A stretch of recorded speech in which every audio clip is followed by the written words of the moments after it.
అంటే సాఫీగా సాగిపోయిందా? ఇమీడియట్గా చెప్పడం జరిగింది? నేను మార్నింగ్ ఐ లవ్ యూ అని అమ్మాయికి చెప్పానండి, ఇడియట్ అని తిట్టి వెళ్ళిపోయింది మా సిరి. నైట్ ఇంటికి రాగానే అదే రోజు ఈవినింగ్ మదర్ చనిపోయి ఉన్నారు. అదే రోజు రాత్రి మా ఫ్రెండ్ని పంపిస్తే అమ్మాయి ముక్కు మొహం కూడా తెలియదంటే అలా చూసి, అది కాకుండా నా మీద ఒక బ్యాడ్ ఇంప్రెషన్ ఉంది, ఐ లవ్ యూ చెప్పాడని. ఇలా ధనరాజు వాళ్ళ మదర్ చనిపోయారు, దగ్గర డబ్బులు లేవు అంటే అమ్మాయి నా దగ్గర డబ్బులు లేవని గాజులు ముక్కు పుడక ఉన్న డబ్బులన్నీ, అంటే డబ్బులు అంటే అసలు ఏం లేకుండా ఒంటి మీద అన్నీ తీసిచ్చేసింది. అన్నీ తీసిచ్చేస్తే అది అమ్మేసరికి, అమ్మడం అంటే తాకట్టు పెడితే 13,000 వచ్చినాయి అప్పట్లోనే. ఆ 13,000తో దాన సంస్కారాలు భోజనాలు చాలా గ్రాండ్గా చేస్తాను. అమ్మాయి వాళ్ళ ఇంట్లో ఏమనలేదా మరి? అదే అండి, అసలు బేసిక్ ఏంటంటే నాది చాలా సినిమా సూపర్ స్టోరీ అని చెప్పాలో లేకపోతే బ్యాడ్ ఇన్సిడెంట్ స్టోరీ అని చెప్పాలో తెలియదు.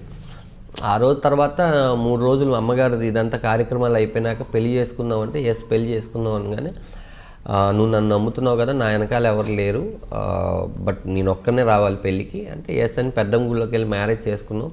మ్యారేజ్ అయిన నెక్స్ట్ డే అడిగాను, మీకు మదర్ ఫాదర్ ఉంటారు కదా, ఎవరు వాళ్ళని అంటే నాకు ఆ థాట్ కూడా లేదు, అడగాలి కదా. అడగలేదు మీరు మరి?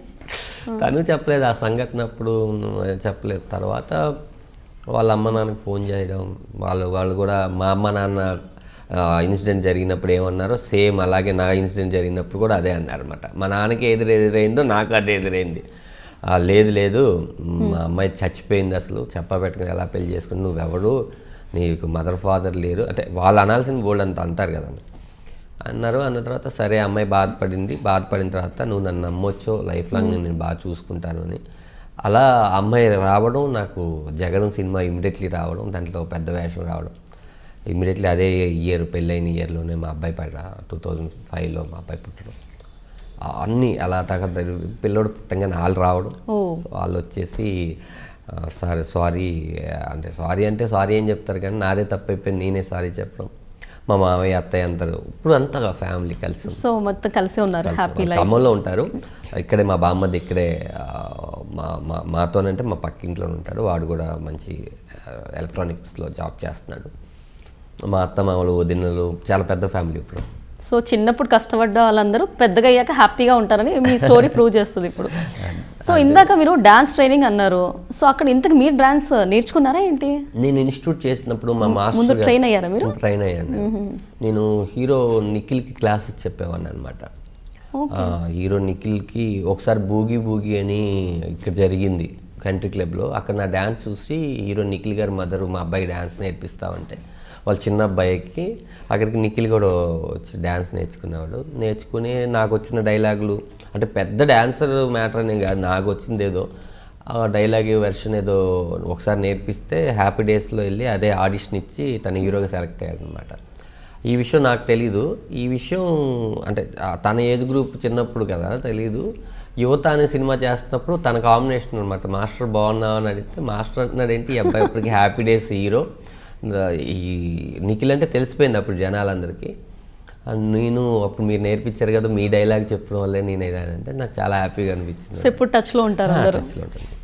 సో మీ మ్యారేజ్ ఏ ఇయర్లో అయింది?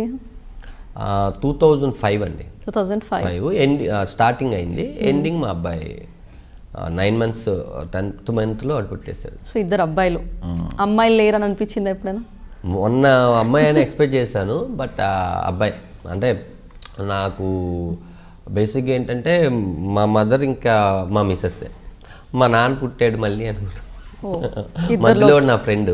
సో అమ్మ రూపంలో వైఫ్ ఉంది, నాన్న రూపంలో చిన్నోడు వచ్చాడు, నాన్న రూపంలో, మధ్యలో నా ఫ్రెండ్. సో హ్యాపీ, చిన్న ఫ్యామిలీ, హ్యాపీ ఫ్యామిలీ. వైఫ్లో మీకు నచ్చే విషయాలు ఏంటి? సహనం ఎక్కువ అండి బాగా, అంటే తనంత సహనం నాకే కుళ్ళు పడుతుంటుంది అనమాట. నాకు ఏది కావుంటుంది అంటే ఇప్పుడు ఫోన్ చేసి నాకు మటన్ తినాలని ఉందంటే ఇంటికి వెళ్ళినప్పుడు మటన్ ఉంటుంది, అంటే తను ఏ పరిస్థితిలో ఉందో లేకపోతే అది నాకు చెప్పడమో ఏది ఉండదు. నేను వెళ్ళే లోపల ఒక 10 మంది ఫ్రెండ్స్ వస్తున్నారు అంటే భోజనం, అర్ధరాత్రి అయినా సరే లేపేసి నాకు ఆకలేస్తుంది అని, అంటే ఎవ్రీథింగ్. నేను ఇప్పుడు వచ్చేటప్పుడు కూడా బ్యాంక్ పనులు ఏమున్నాయి నువ్వు వెళ్ళంటే నాకు చిరాకు ఉందంటే తను వెళ్ళి దగ్గర నుండి బ్యాంక్ పనులు చేసుకొని నువ్వు సంతకం పెడితే చాలరా బాబు, నువ్వు వచ్చి సంతకం పెట్టి నేను చూసుకుంటాను అంటే నేను చాలా బద్దకస్తుంది. తను నాకు ఆపోజిట్ అనమాట. తనలో సహనం అన్నీ లేకపోతే ఈ 10 years నా మ్యారేజ్ లైఫ్లో 11th yearలో ఒక అడుగు పెట్టాను. ధనరాజ్ ఇలా ఉన్నాడంటే, ఈరోజు ఇంత సక్సెస్గా ఉన్నాడంటే నా వెనకాల డెఫినెట్గా మా ఆవిడ 100% ఉంటుంది. సో క్రెడిట్ గోస్ టు 100% మా అమ్మ తర్వాత మా అమ్మ. సో నచ్చింది ఏదైనా ఉందా? నచ్చంది ఏంటంటే తొందరగా తిట్టేస్తుంది. అంటే నేనేమంటానంటే, నాకు ఎక్కువ ఆగు, నేను చెప్పేది మొత్తం నేను సోది చెప్పకు, నువ్వు ఇలా చేసావు, ఇది కరెక్ట్ కాదు, ఇది కొద్దిసేపు తర్వాత మళ్ళీ వచ్చి సారీ చెప్పలేదు అంత ఉంటుంది. నేను కూడా ఏదనుకుంటానంటే, భార్య భర్తలు అంటే యాక్చువల్లీ ఫ్రెండ్స్ ఎలా ఉంటారో అలా ఉండాలి, గొడవ పడుతూ ఉండాలి, నవ్వుకుంటూ ఉండాలి, అర్థం చేసుకుంటూ ఉండాలి, తిట్టుకుంటూ ఉండాలి, లేకపోతే ఆ మజా ఉండదని నా ఫీలింగ్ అనమాట. లైఫ్లో అన్ని ఫేజెస్ చూడాలి, ఫేజెస్ చూడాలి. సో అన్ని చూస్తున్నారు, అన్ని చూస్తుంటాను బాబాయ్. కొడతారా ఏంటి మీ వైఫ్ ఎప్పుడైనా? భయమా? అసలు ఎవరెవరికి భయపడతారు? నేనే మా ఆవిడ భయపడతాను. నిజంగా ఒప్పేసుకున్నారు. నేను సో కనుక్కోవచ్చా? ఎప్పుడైనా కనుక్కోవచ్చు. మా ఆవిడకి నేను అంటే ఎవరికో ఒకరికి ప్రపంచంలో ఒకరికి భయపడాలి. ఒకళ్ళు మనం భయపడుతున్నామంటే ఇంకొక తప్పు చేయము. మనం ఎవరికి భయపడలేదంటే బోల్డ్ అని తప్పులు చేసేస్తాం. కాబట్టి నా భయాన్ని నేనే క్రియేట్ చేసుకున్నాను మా ఆవిడ రూపంలో. Very good.